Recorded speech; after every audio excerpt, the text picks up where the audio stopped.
Prize bond کا جو مسئلہ ہے نہ تو یہ سود میں لائی کرتا ہے نہ جوئے کے اندر لائی کرتا ہے، یہ گورنمنٹ فنڈ ریزنگ کا ان کا ایک ذریعہ ہے.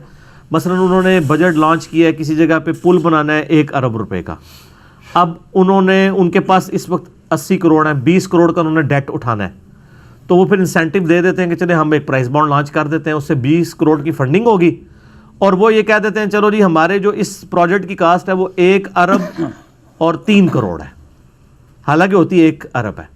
3 کروڑ وہ جو ڈیٹ ریزنگ انہوں نے کی ہے نا اس میں وہ تقسیم کر دیتے ہیں، وہ یعنی اوورآل گورنمنٹ کی، کیونکہ گورنمنٹ نے تو بعد میں ٹیکسی سے کور کر ہی لینا ہوتا ہے، تو وہ کہہ لیتے ہیں کہ ہم نے جو 20 کروڑ ادھار اٹھایا اصل میں ہم نے 23 کروڑ اٹھا لیا، اس میں سے 3 کروڑ انہی کو واپس کر دیا. اصل رقم نہیں ڈوب رہی ہوتی پرائز بانڈ میں.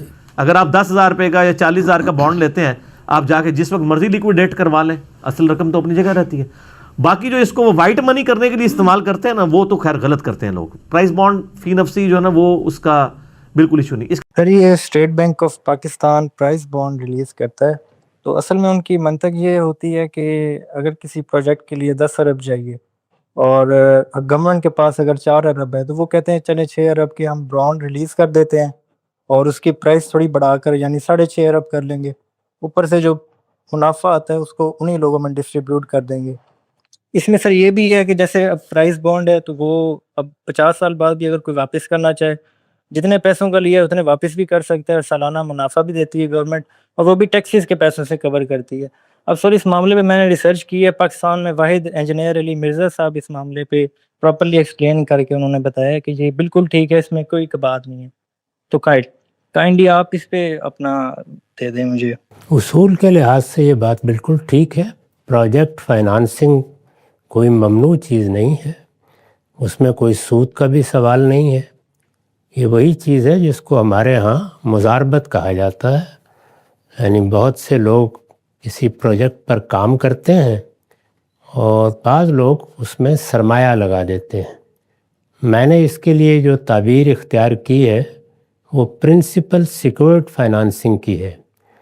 یعنی آپ فائنانسنگ کرتے ہیں، سرمایہ لگاتے ہیں، سرمایہ کاری کہہ لیجئے، اور اس میں آپ کو ضمانت دی جاتی ہے کہ آپ کو کوئی نقصان نہیں ہوگا. اس میں بھی کوئی حرمت کا پہلو نہیں، یہ بالکل جائز ہے. اس میں نفع کس طرح دینا ہے وہ متعین کر کے بھی دیا جا سکتا ہے، اور حقیقی نفع کو لوگوں کی شراکت کے لحاظ سے بھی تقسیم کیا جا سکتا ہے، جس پر بھی اتفاق ہو جائے. یہ بات سمجھ لیجئے کہ دین میں 2 ہی چیزیں ہیں جن کا خیال رکھنا چاہیے عام آدمی کے لحاظ سے. ایک یہ کہ وہ سود سے بچے. سود کا تعلق قرض سے ہے، وہ کسی فائنانسنگ سے، کسی کاروبار سے، کسی بیع و شراء سے متعلق ہی نہیں ہوتا. جب آپ قرض دیتے ہیں یا قرض لیتے ہیں تو اس میں سود کا سوال پیدا ہوتا ہے. اور دوسرے یہ کہ کسی بے انصافی سے بچا جائے. اللہ تعالیٰ نے ہم سب مسلمانوں کو ہدایت کی ہے کہ ایمان والو لا تاکلوا اموالکم بینکم بالباطل، ایک دوسرے کا مال بے انصافی کے ساتھ باطل طریقوں سے کسی کو نقصان پہنچا کے، کسی کو دھوکہ دے کے نہ کھاؤ. تو انصاف کا لحاظ رکھیں. اس کے بعد بیع و شراء، کاروبار، اس طرح کی شراکت، مزاربت سب بالکل جائز ہے. ان میں یہ دیکھ لینا چاہیے کہ کہیں کوئی بے انصافی نہ ہو رہی.